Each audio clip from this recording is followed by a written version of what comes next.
In this video, we're going to look at some signs to help teachers recognize depression in their students. One of the first signs that you'll notice is a lack of concentration. When students are depressed, it's hard for them to think about other things such as science or math or social studies. Depressed children are very irritable. As a teacher, you may notice these children getting upset over the slightest little offense. They have an angry disposition. Another sign of depression is having an emotional breakdown.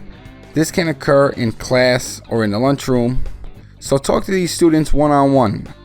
Because these children are depressed, they don't really care about anything in life. They show absolutely no effort in classwork, or anything else for that matter. These children are very negative. Perhaps as a teacher, you're having a positive classroom discussion. Watch as a depressed student turns this positive discussion into a negative way. A clear sign of depression is when these children continuously discuss death and other morbid topics. They may go as far as to talk about their own death. Students that are depressed often put their head down to fall asleep in class. Sleeping too much is a common sign for depression. Not only do they sleep in the classroom, they don't participate in activities, nor do they really participate in group work or classroom discussions. Students with depression have a tendency to forget things. They forget quizzes, tests, homework assignments, things that were said, and much, much more. With increasing levels of depression, there are further declines in course grades. These students feel, what's the point of all this schoolwork? Suicide ideation means thinking about or planning for suicide. Teachers have found notes and writing examples where students plan their own suicide. Students with depression may have very inappropriate responses to events that happen in their lives. Teachers may notice inappropriate responses to questions.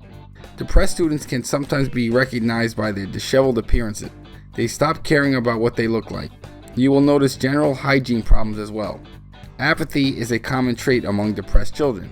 They don't really care about anything or anyone around them. This type of apathy usually leads to social withdrawal.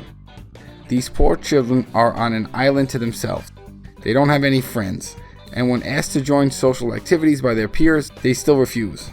The mood of depressed children, if not irritable, is then very sad and somber.